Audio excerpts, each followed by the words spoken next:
So here we are at this session, helping teens live and learn without school. I'm Alison Snieckus.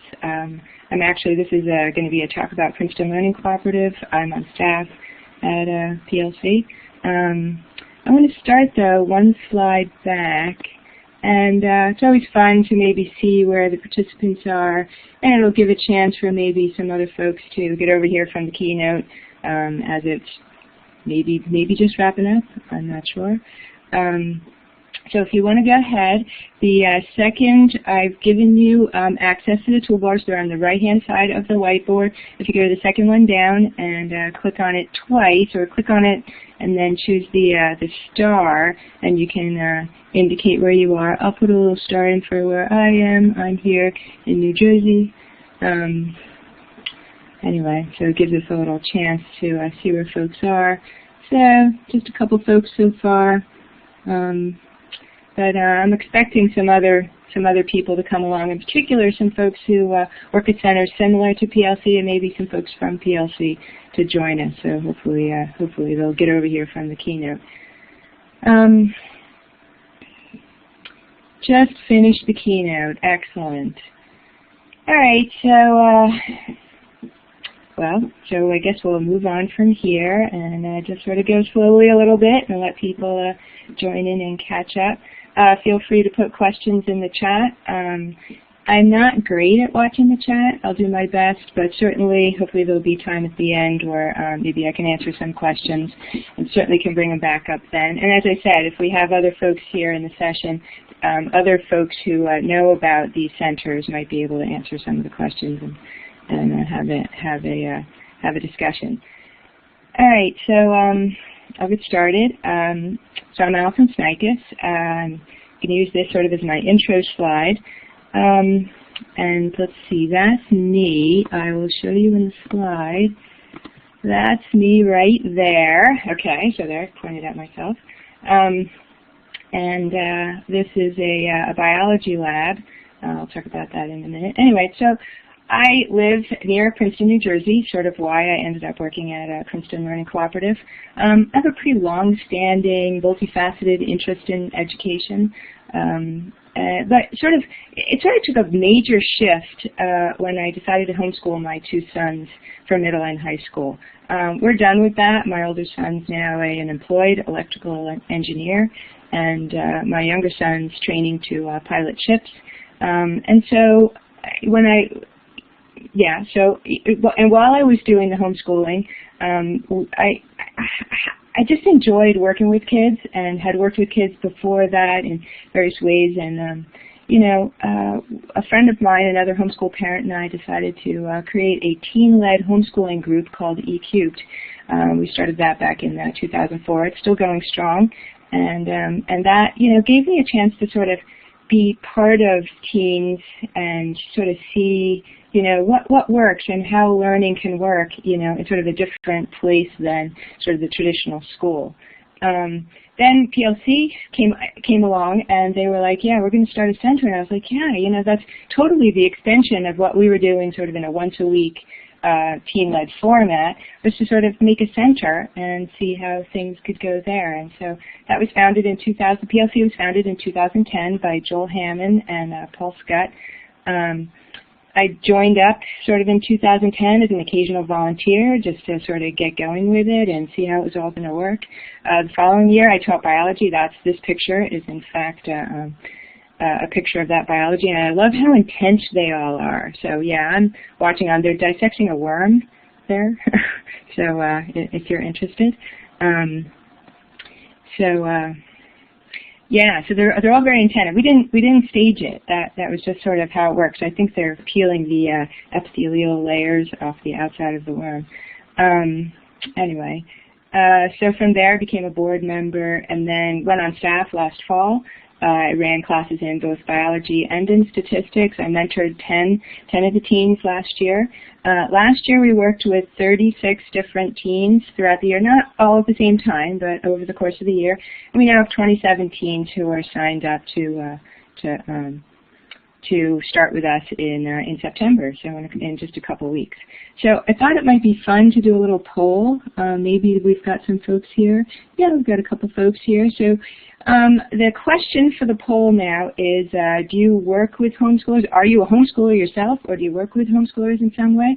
And the poll is it's in the participant box, and just above sort of everybody's names, you can see on the very right of the of sort of those little boxes of choices, you can respond to the poll. So yes, if you work with homeschoolers or are a homeschooler. No, if you don't.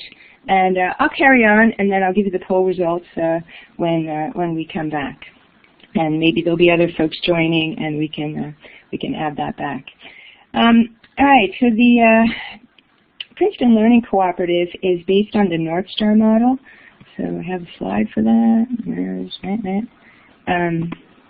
It's based on the North Star model. This is an actual center in Massachusetts. North Star Self-Directed Learning for Teens. That's their sign out in front of their center. They've been working at this for quite some time. They're beginning their 17th year this fall. And you know, they have a slogan that I think really sort of sums up what they do in a nutshell. Learning is natural, school is optional.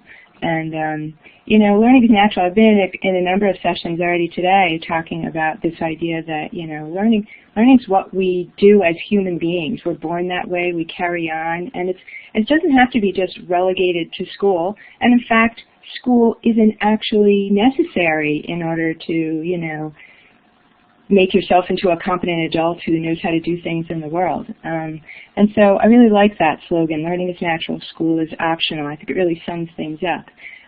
So how the North Star model works, first, so here's the connection to homeschooling, why I'm presenting here at the homeschooling conference.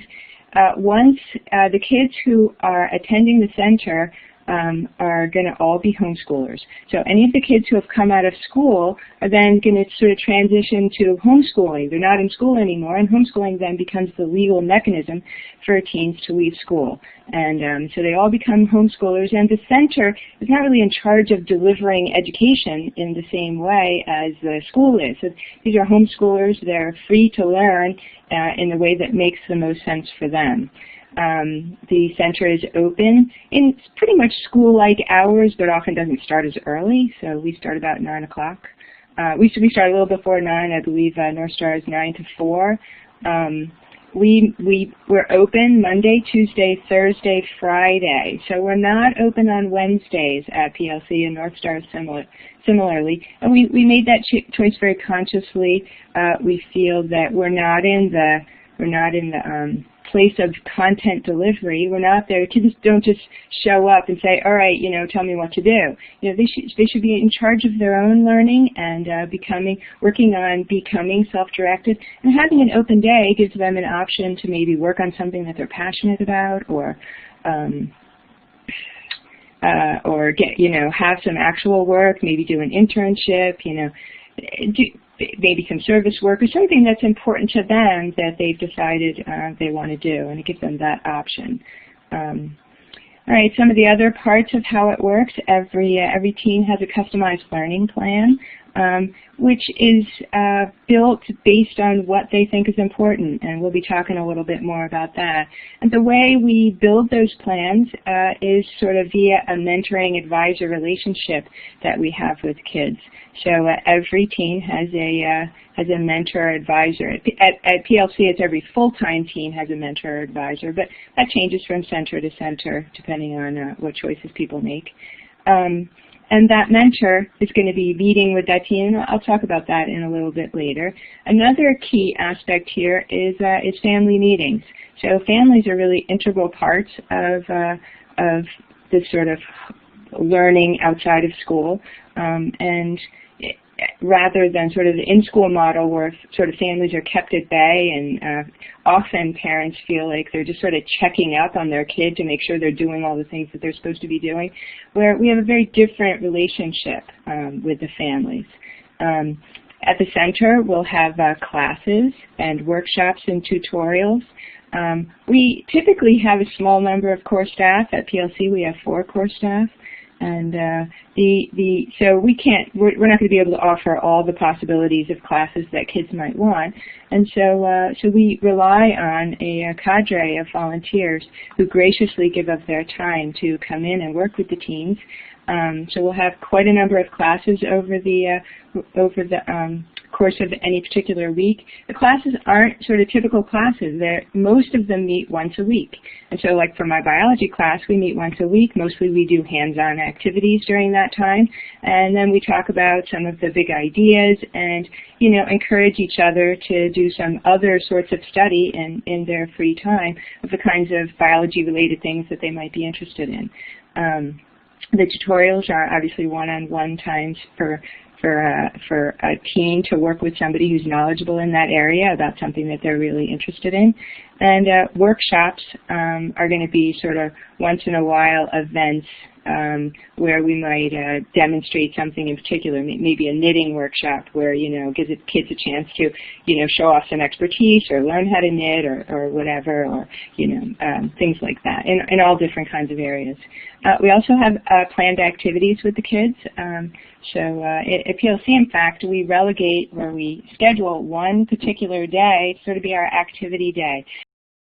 That's going to be the day we do workshops at the center, but it's also going to be the day that we go on trips to museums and out into nature, hiking, rock climbing, sorry, and do you know, all kinds of different things on that day together. And then the other piece of this is encouraging kids to get out into their communities and experience what real life in their town is about. So we encourage them to maybe get paying jobs if they can, or internships in areas that they're interested in, do service work of various kinds. All right, so that's basically how it works. So if I look at the results of the poll, it didn't hold up. I thought it would. Well, there you go. So I did look at it at one point, and it looked like there were more people who were not really experienced with homeschoolers than there were sort of traditional people who knew about homeschooling here. So that's just interesting. I just, you know. All right, so moving on. So the next thing I thought I'd talk about is a little bit about the teams who are part of it, who are members of the center. I'm going to call them teens, but really, in actual fact, we have kids who are as young as 11 who are participating, sort of preteens, and they go up to about age 19. You know, maybe 20. You know, might be probably the upper limit. Most of the kids that we've worked with have decided to leave school. And this is really harder than it seems. Really quite a bit harder than it seems. You know, like I know lots of kids who would say they are very unhappy with school, but yet really none of, and they all know I work at PLC. I'm a long-term homeschooling parent, and you know I could help them homeschool if they wanted to, but they don't choose that. They sort of stay with where they are, and they sort of, you know, tough it out and, you know, get it done. And so it's a lot harder than it seems. But sort of looking at the kids who have made the decision to leave, one of the reasons, I have a number of different reasons here. One of the reasons will be maybe stress-related illnesses or ailments, and that stress can often be really exacerbated by the school. And so the girl on the left in this picture,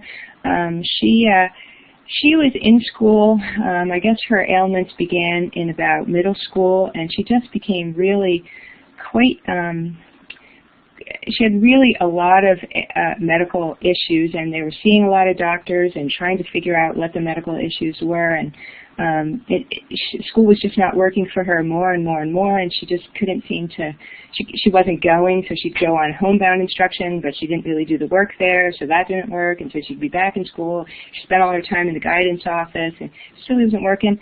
They heard about PLC, I don't know how, and decided to give it a try, and the great story is that a year later, her mom looks back and says, wow, you know, all those medical problems were probably school stress.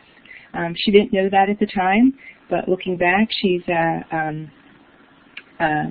the girl doesn't really have any of those problems anymore. She's looking to her future. She's bright and competent, and has her act together. She's one of our PLC ambassadors, so she spends a lot of time talking to people about what we do, and it's really just an amazing turnaround from the young woman who came to us when she first left school. Other reasons might be academic issues, and it can go both ways.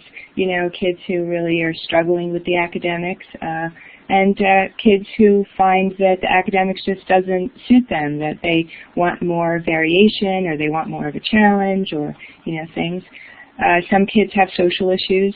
They just don't like being in the group of kids that are there at school, and they want a different life.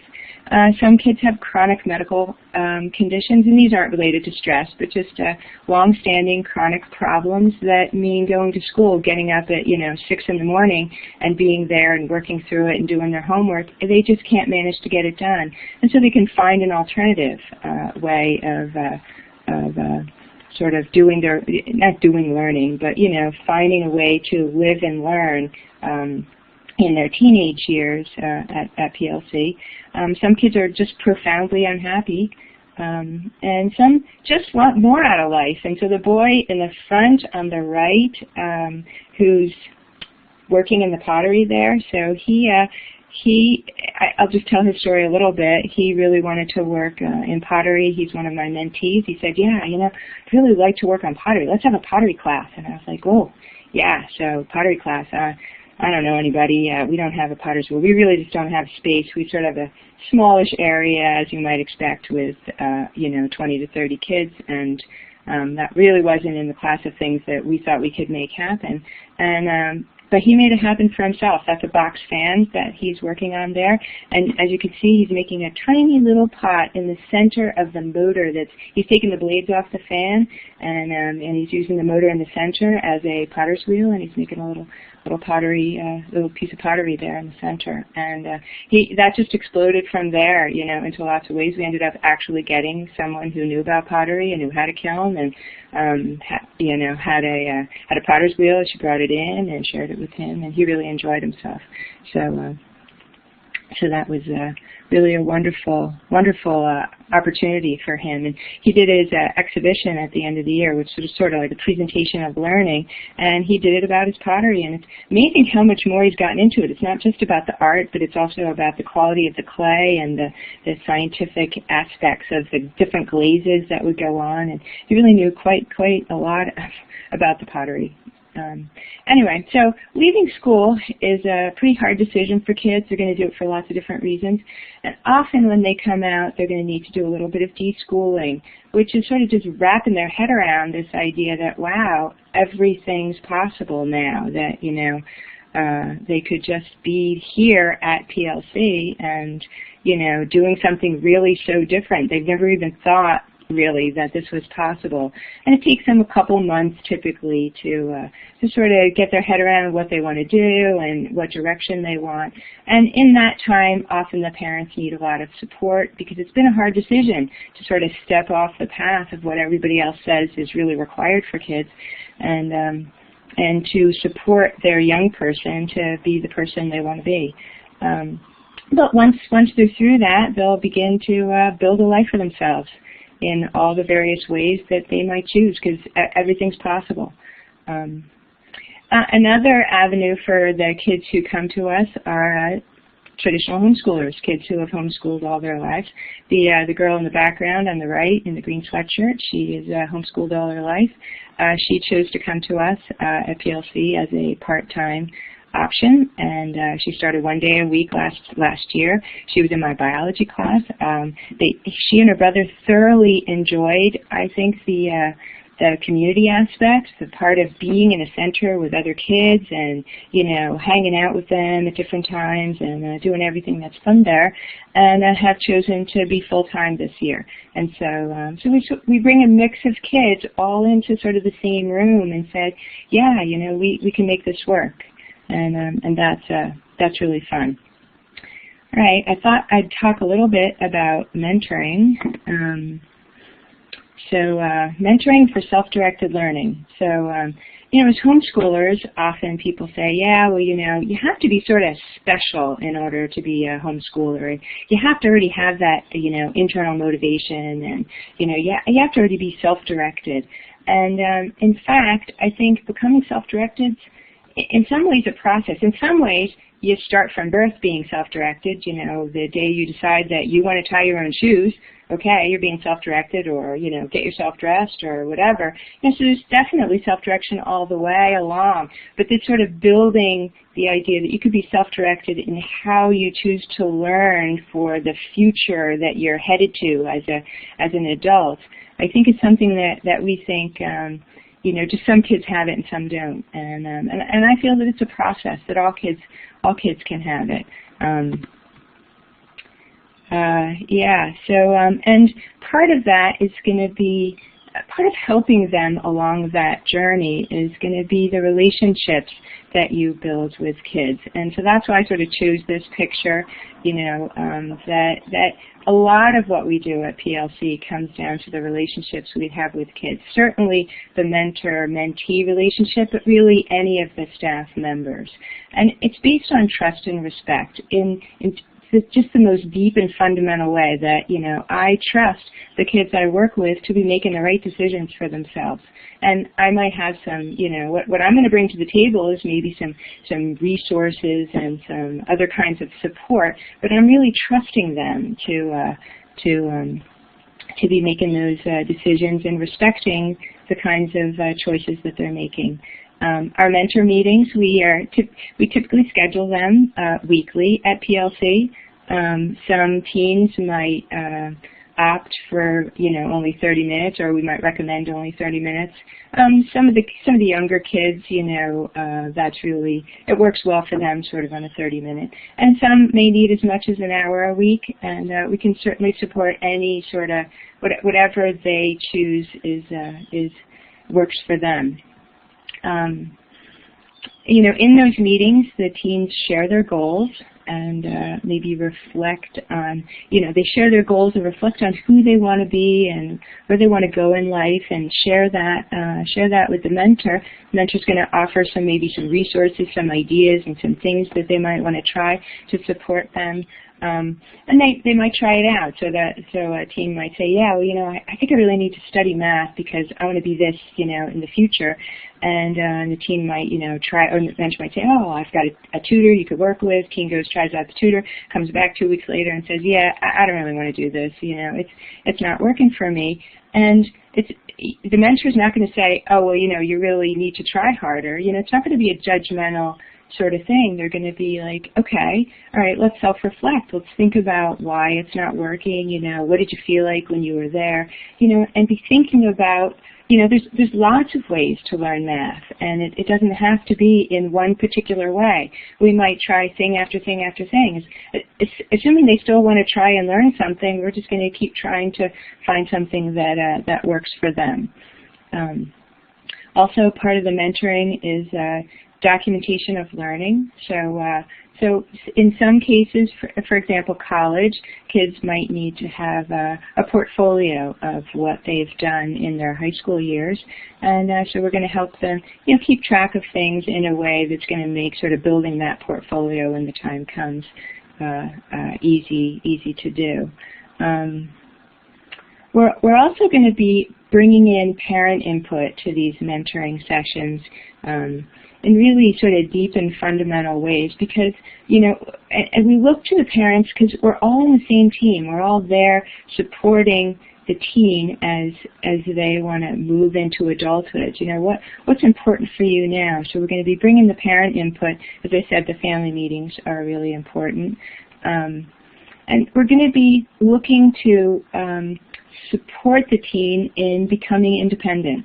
So, you know, they're transitioning here into young adulthood, and to the extent that they want to take that independence, I use a metaphor, driving the bus.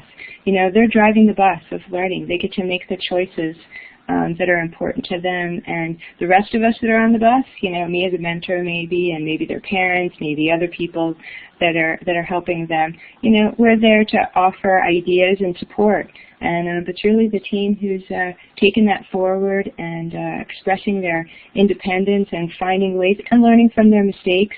You know, so when something doesn't go the way they thought it was going to go, you know, thinking about that, bringing it back to their mentor, to their parents, you know, to contemplate, you know, what they should do now or how they could have done it differently. So I didn't say earlier, but I maybe should sort of stress here that everything we do at PLC is voluntary, so the kids get to choose everything. You probably should have gotten that picture already, but it's a non-coercive. They get to choose the classes. If they want to be in a class or not be in the class, they get to try it out.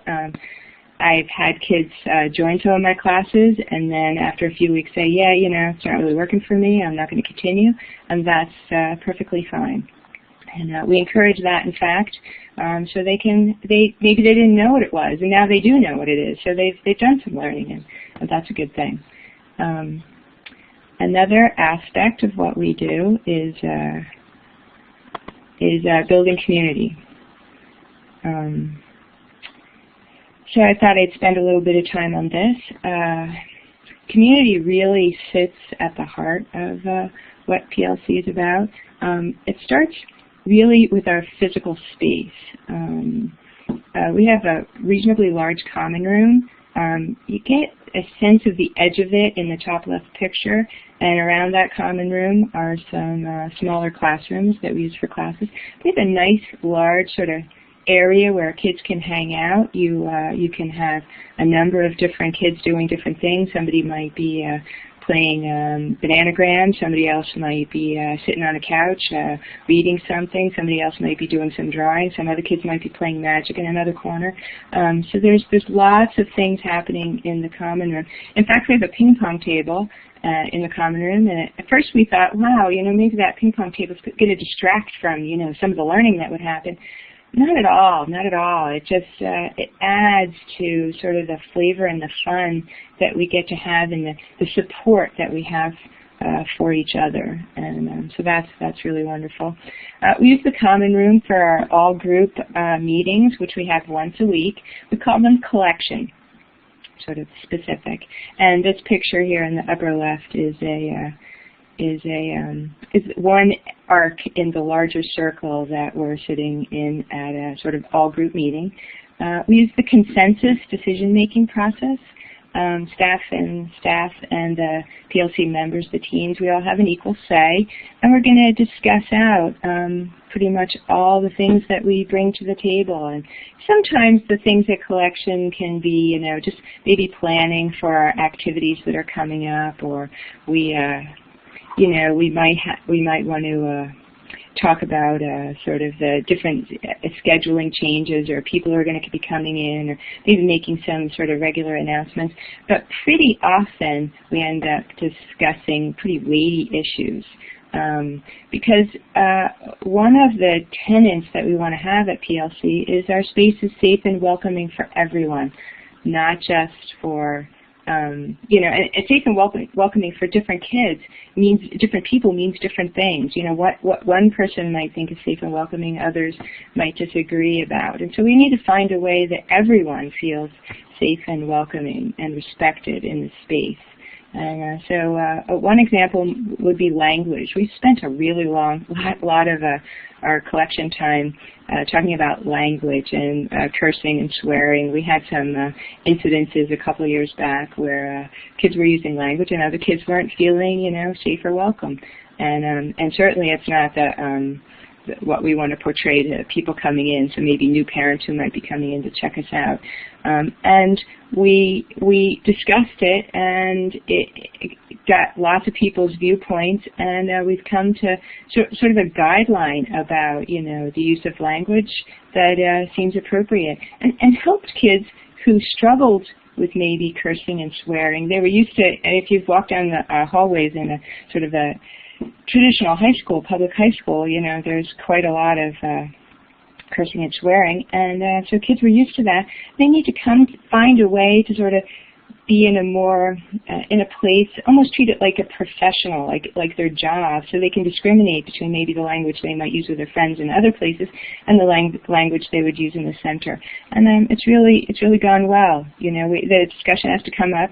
You know, every once in a while we'll rehash some of the discussion to sort of keep that a sort of safe and welcoming environment. Another thing we've talked a lot about is video games, and I was in the keynote just before with the question, are video games bad versus, I think it was reading versus video games. This whole idea is, are video games bad or good?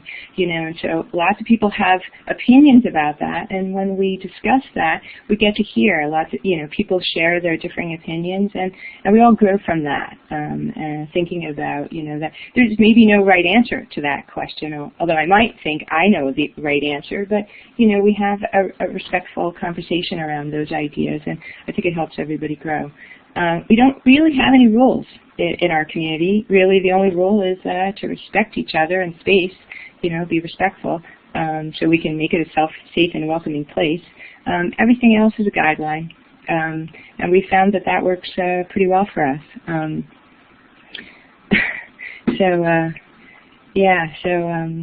Anyway, another thing we do in the leadership in the community is to encourage kids to take on leadership roles. We call it helping at PLC. We don't call it PLC leaders. Just to sort of make it so that it's not like these people are better than anybody else. So these are people who just have taken on jobs. And some of the leadership jobs, I mentioned PLC ambassadors. So you can be an ambassador for PLC. You will show up at open houses and other events and talk to prospective families about what it's like to be at PLC.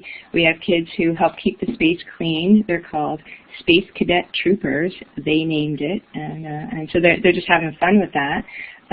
We have a librarian. We have people who help with Facebook, managing our Facebook page, and really a long list. We have a first aid specialist, and that happens to be a teen who's interested to be a firefighter or an EMT. He's actually going to start his first introduction to fire science class next week, so he's pretty excited about that.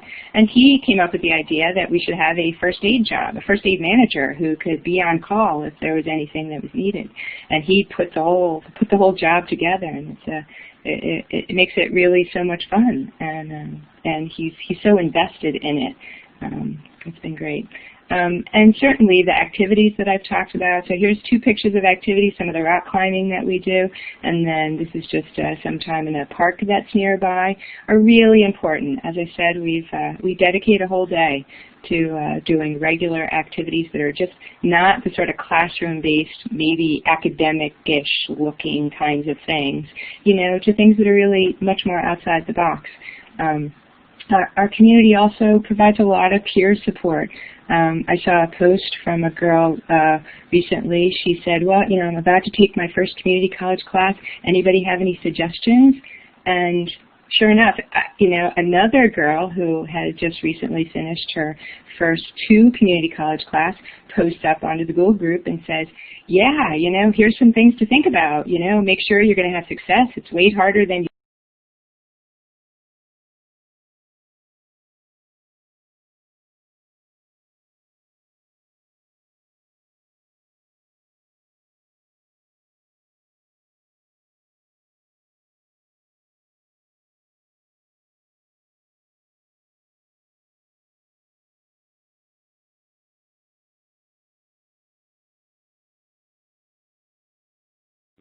So I've come back in as a moderator, but I did get kicked out, which I'm assuming many of you did as well. I don't see Alison back yet. Did all of you just get disconnected?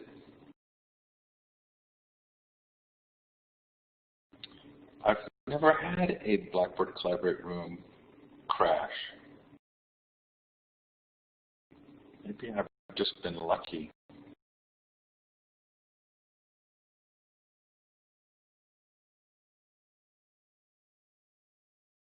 I'm going to email Alison. I'll be right back.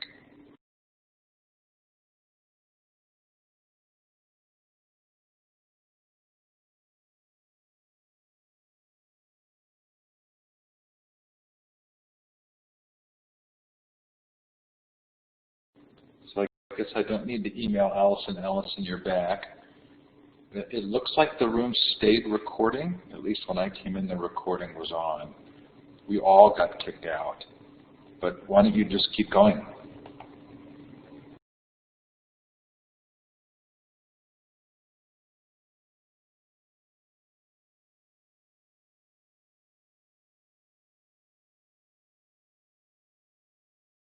Good.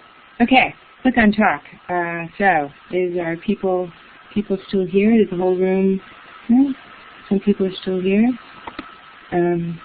Yay. So, yeah. So should I carry on? So maybe a couple people, if you could put yes in the. Waiting your words. Yay. Oh, carry on. Yes, please. Okay. Excellent. I will do so. Good. So I just changed the screen to Liberated Learners. I had to click on it twice, which was weird. Now, see, it's not changing. There we go. Okay. So I was talking about Liberated Learners. Joel Hammond at PLC and Ken Danford, who's the founder at Northstar, co-founder at Northstar, they've started a new international organization to support the creation of Northstar Model Centers.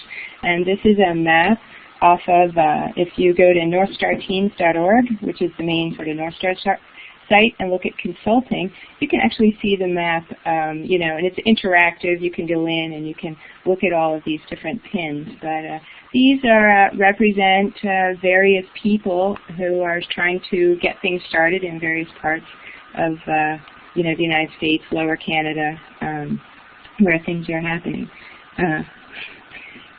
Yeah, so anyway, so we're the little blue pin over in New Jersey. I could point on that somehow.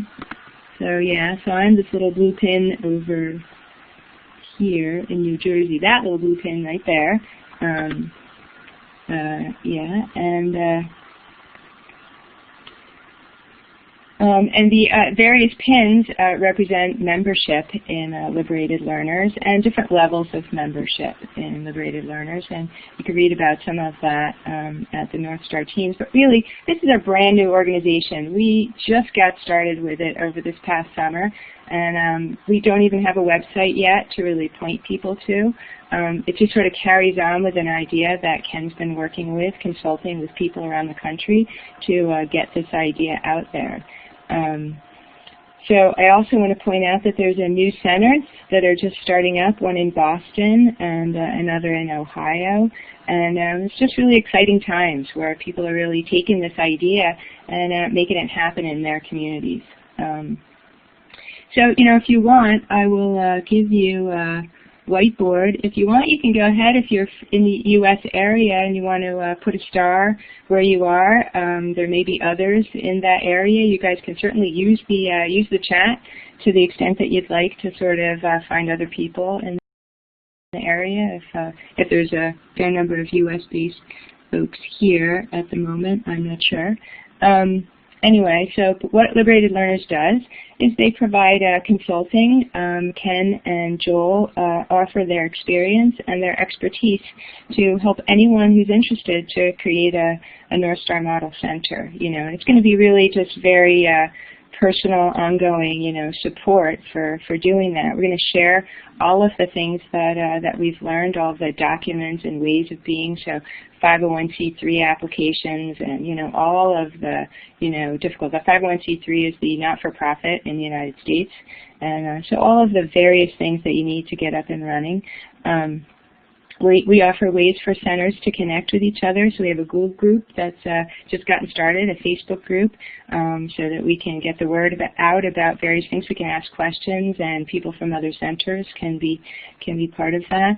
We have an apprenticeship program where we're looking. So one of the things about making a center like this work is we're going to need staff. We're going to need, people to work in the centers, to work with teens using this Northstar model. And so we started this idea of an apprenticeship program, because not everybody's going to say, well, geez, you know, I want to do this, or I know how to do this.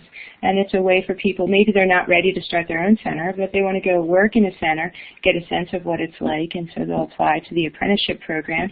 The active centers can then look over the applications and see if there's something that would meet their needs. And it's sort of a win-win situation. You get somebody in your center who's willing to help you make it all work, and they're getting to learn how it all works, and maybe will be interested to run a center or start a center afterwards. As I said, our website is still in the works, so that'll be up and coming, but Liberated Learners, I suspect you'll be able to find it down the road once we get it up. Other services, we contemplate joint marketing down the road, joint grant writing and fundraising and other ideas in that sense. So, you know, creating an umbrella organization that can really help spread this idea of the North Star model. I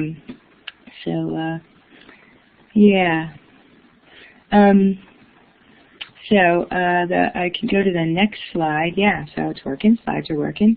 And we also host a conference in the summer. It's a physical conference. It's up at North Star in Massachusetts. This is the little piece of the flyer from this past July. This past July, we had 19 groups at the conference who were at various stages of creating a center or running a center, and you know, it's pretty exciting times, you know, to be working together. We actually had sort of our first, you know, breakout session of people who are actively on the ground doing it, you know, not just people thinking about doing it or planning to do it, but people who are already doing it. They did it last year, and so we get to talk about, well, you know, how are you doing this? How are you guys doing that? And, you know, pretty exciting to have that experience. Yeah, so if you'd like any more information about Liberated Learners, sort of the best idea at this point is to contact Ken here at North Star Teams. Ken at northstarteams.org, and you know, that would be a good way to be in touch, and keep an eye out for our Liberated Learners website coming up. Anyway, so that's pretty much what I had planned to talk about. This is, wow, even with the boot out, I've still got 15 minutes. You know, maybe we could do some questions. If anybody in the audience has some questions. Maybe if you want to post them in the chat. Alison, I gathered just a couple of questions. You've done a great job of sort of addressing them even when you didn't know they were asking them. But there were some questions about the different terms and how do they differ? Like, how does PLC differ from a free school, and what are the key differences between free schooling and PLC? Could you talk about that? Yeah, that's a really interesting question. In fact, I heard Ken Danford. He and a panel of teens did the keynote at the recent Aero conference. Alternative Educational Resource Organization, and somebody in the audience asked him that question, so I get to sort of maybe play off of the discussion that happened there. I think we've thought for quite some time that really we're not a school, and a free school is a school. And what makes us not a school is, you know, the free choice, that all the teens have free choice to do whatever is important for them, whatever, you know, they need to do at that moment. We don't take attendance. Kids don't have to be there. You know, they can come and go as they want. They can get there whatever time. They could be there or not be there. We don't offer a diploma of any kind, or, you know, sort of an accredited list of classes that they've done. They're homeschoolers. Certainly, part of the documentation that we do at PLC is help kids apply to college, and we had a couple of those last year.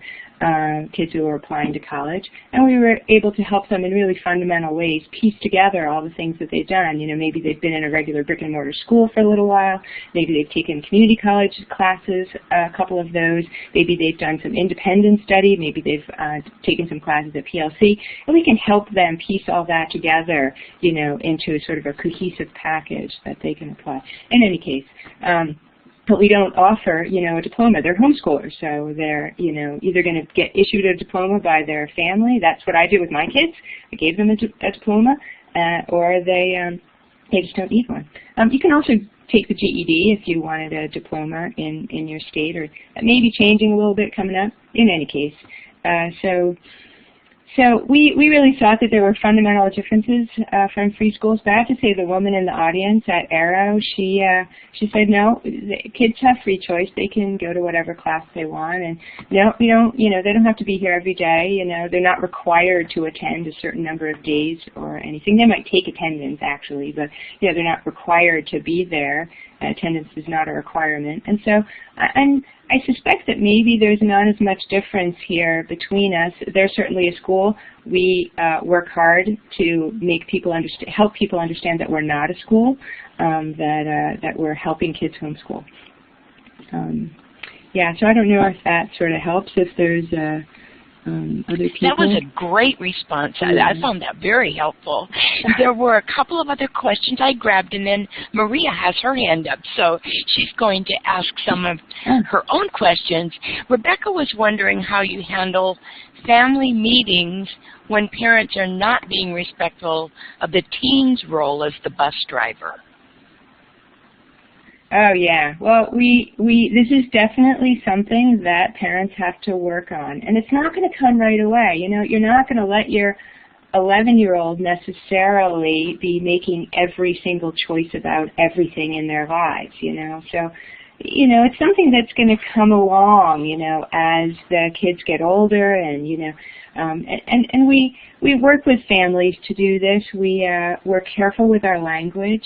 So a family that we might say, we think maybe the best next step is to have a meeting with your son, and it might even be an email that includes the boy, the teen, in the email sort of communication.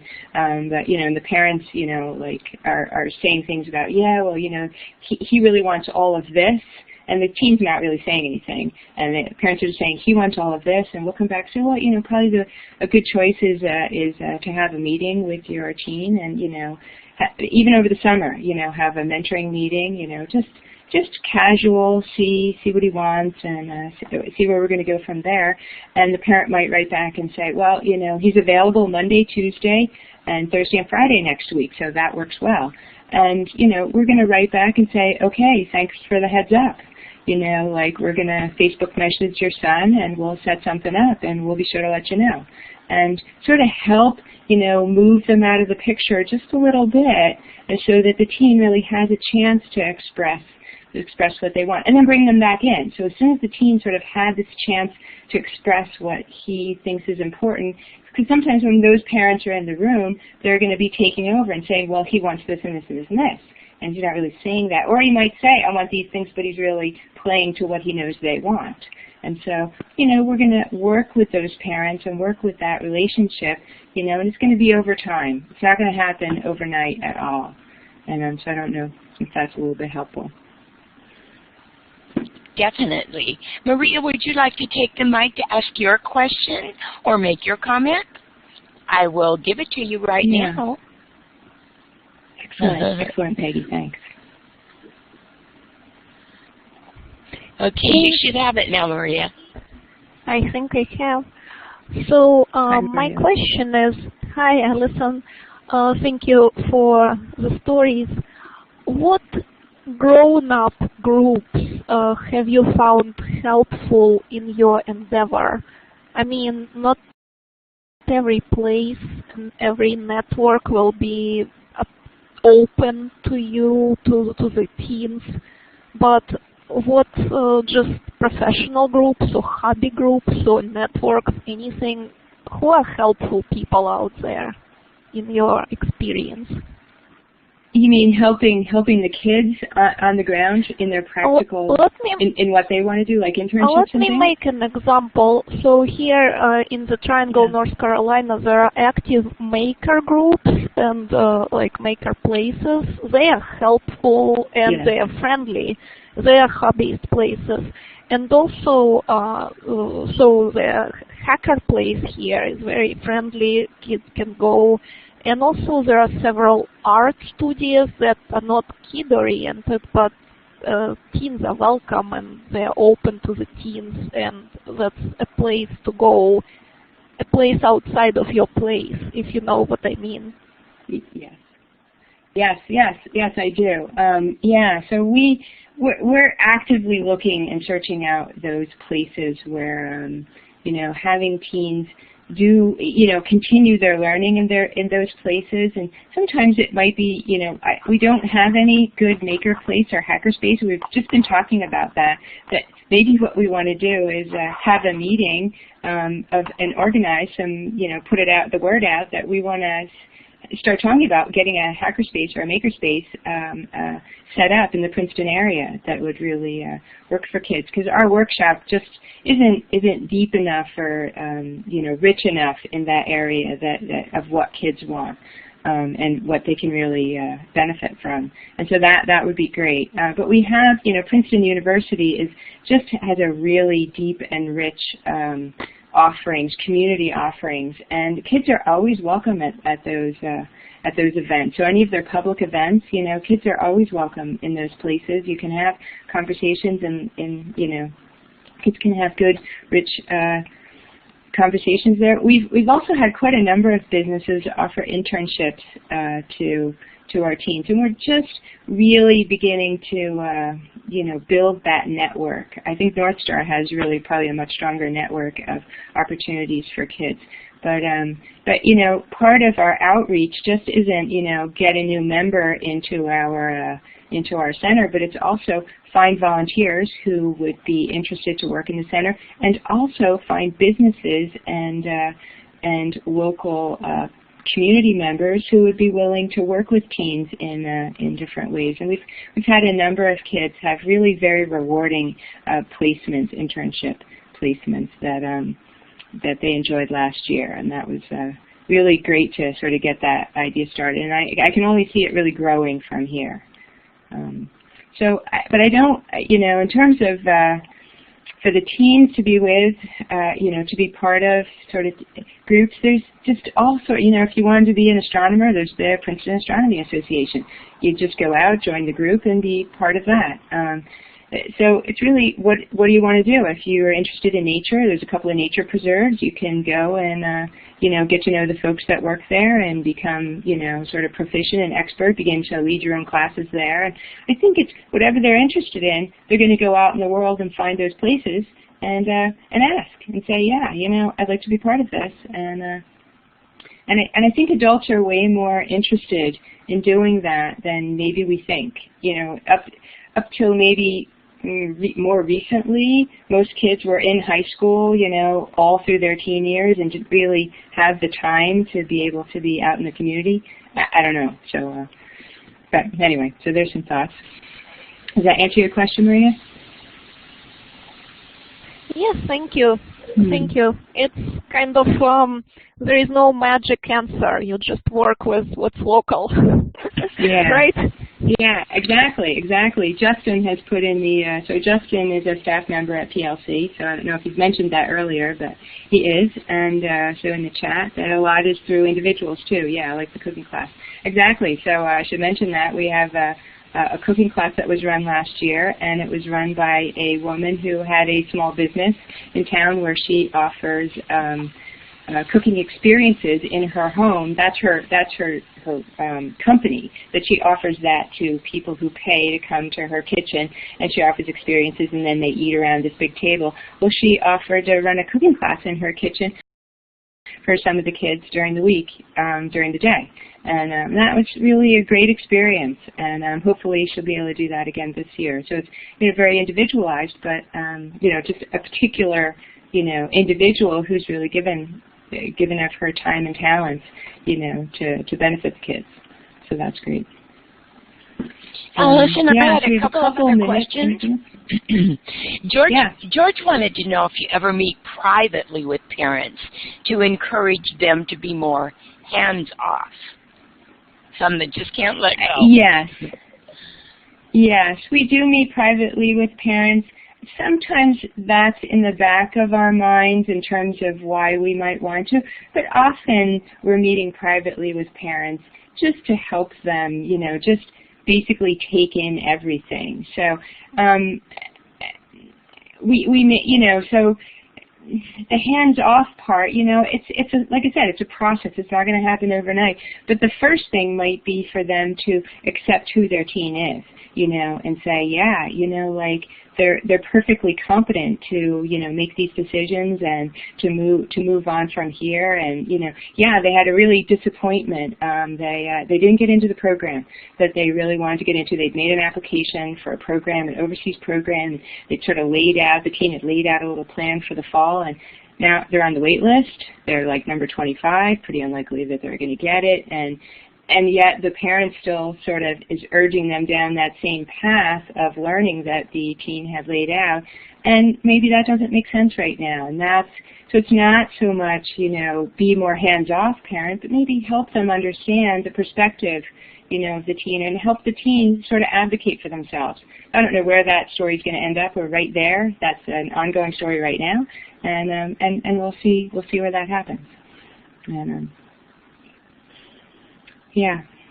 So I'm just checking the chat here. Another question here for you was my own, and I was curious, do you expect any kind of commitment from your mentors who are all volunteers? No, the mentors are the core staff. Okay. So all the mentors are core staff. The volunteers run they do one-on-one tutorials. Okay. And yeah, we like to have them say, yeah, we could be here for a while and do this at the scheduled time, because the kids are going to build a relationship with them. That makes sense. Yeah, and I was confusing that about the mentors. And how do you find interns? And are they all unpaid or any of them paid? Internships, they've been unpaid mostly, but I do know of some. They tend to be competitive. I'm not sure that they're competitive. The internships that are paid in this area, I know of a couple. Like I can think of one actually. So I'll be honest, I can think of one that's actually a paid internship. I think mostly they'd be unpaid. And the sorts of work we would encourage kids is get out and work at a store or in a restaurant or sort of the usual things that teens do, because that work experience is great. It just really, it helps build their, like, yeah, I'm valued. I know how to do this. And, it's really, really good. But I feel like our time's up, and I just want to be respectful about people going to the next sessions. And so I'm thinking we should end this. Peggy, does that make sense? I thank everybody for coming out. I really enjoyed talking. I could talk on this for hours and hours and hours. So, if you'd like to follow up with me, feel free. My email address is out in my presentation, little blurb thing out on the conference webpage. So thanks, everybody, for coming out. I'm going to stop the recording at this point. And, all right, so, okay.